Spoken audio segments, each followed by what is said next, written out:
Namo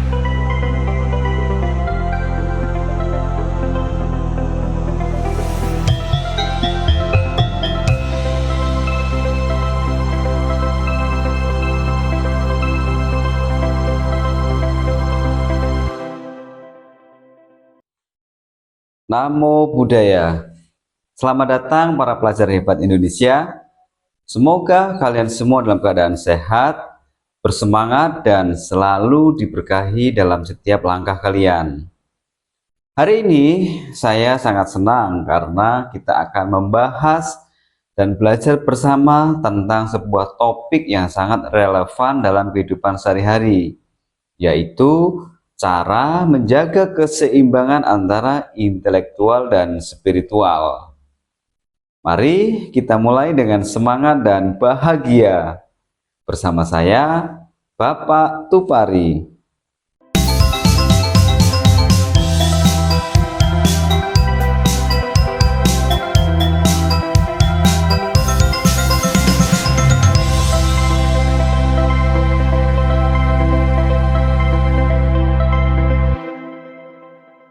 Anak-anak, pernahkah kalian merasa cerdas secara akademis, tapi sering merasa gelisah atau tidak tenang? Atau mungkin di sisi lain kalian merasa damai, tapi kesulitan fokus belajar? Pada saat-saat seperti itu, keseimbangan dalam diri kita diuji. Nah, pelajaran hari ini akan mengajak kita untuk memahami mengapa keseimbangan antara kecerdasan intelektual dan spiritual sangat penting untuk kebahagiaan sejati. Tujuan pembelajaran hari ini adalah untuk memahami pentingnya menjaga keseimbangan intelektual dan spiritual, serta bagaimana keseimbangan ini dapat membawa kita menuju kebahagiaan dan mencapai tujuan hidup yang lebih tinggi, bahkan mencapai nibbana.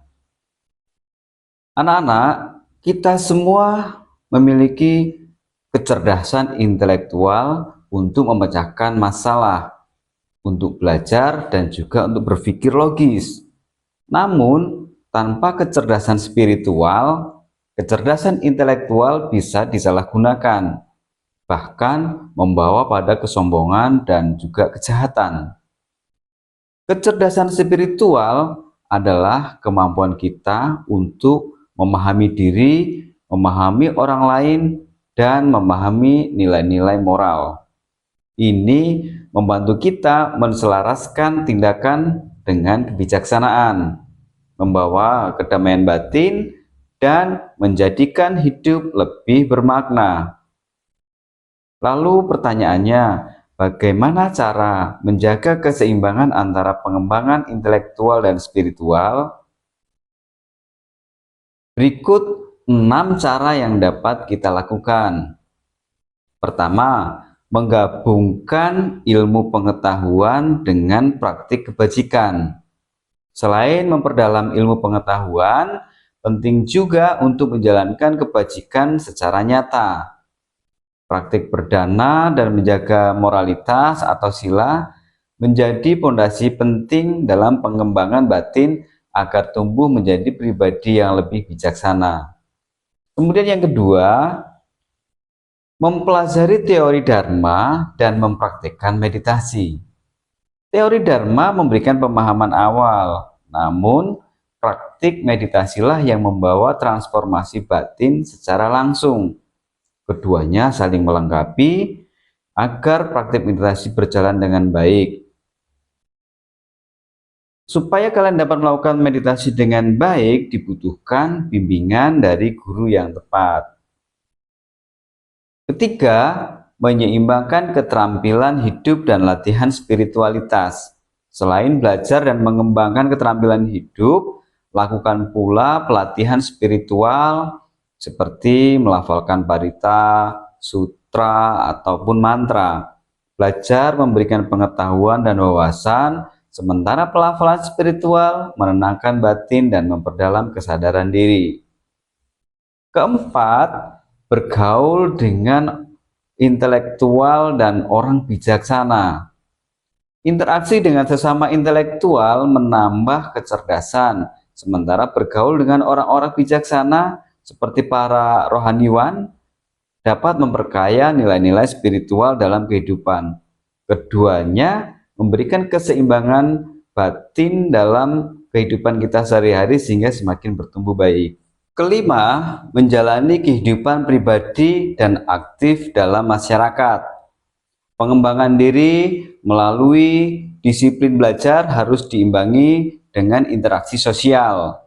Kehidupan bermasyarakat adalah ladang praktik spiritual, tempat kita untuk melatih kesabaran, welas asih, dan juga ketulusan secara langsung. Keenam, mengembangkan kebijaksanaan atau panya secara berkelanjutan. Kebijaksanaan lahir dari proses belajar, praktik dharma, dan meditasi yang konsisten. Pemahaman terhadap kebenaran sejati hanya bisa dicapai dengan disiplin dan ketekunan dalam menempuh jalan spiritual dan intelektual secara seimbang. Anak-anak, ini ada pantun. Ilmu tinggi tak akan sia-sia jika hati tetap dijaga. Hidup seimbang, penuh makna, batin tenang, hidup pun bahagia.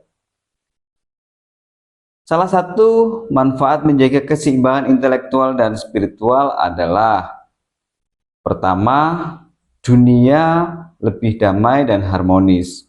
Orang akan saling membantu, yang kaya berbagi dan yang kurang menerima dengan hormat, sehingga kesetiakawanan sosial akan berkembang.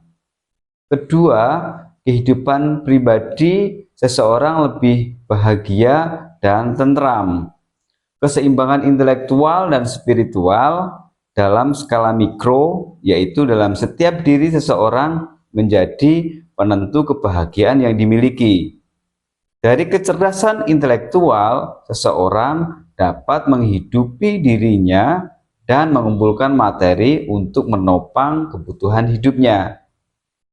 Dari pelatihan spiritual, seseorang akan memiliki rasa syukur dan puas diri, sehingga mampu menikmati hasil yang diperoleh dan dapat turut menyumbangkan miliknya untuk kehidupan di sekitarnya.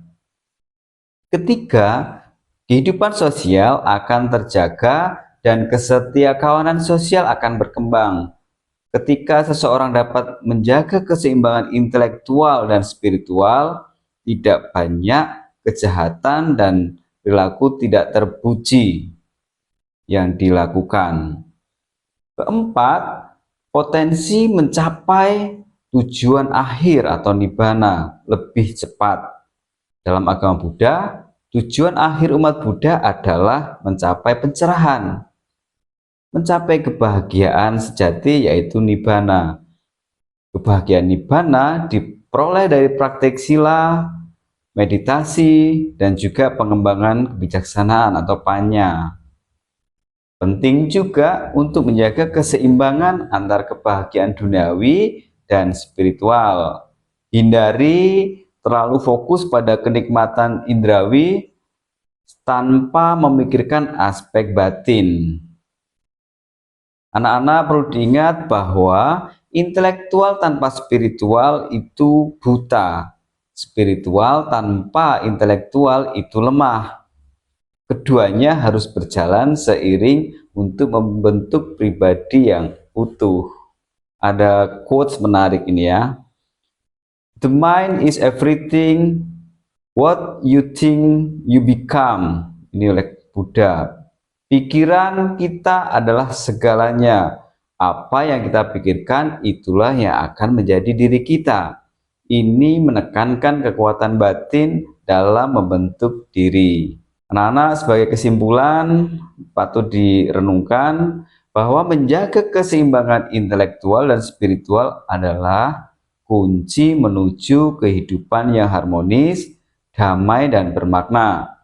Dengan mempraktikkan moralitas, meditasi, dan kebijaksanaan, kita tidak hanya meraih kebahagiaan, tetapi juga berkontribusi pada terciptanya masyarakat yang lebih baik. Terima kasih telah belajar bersama.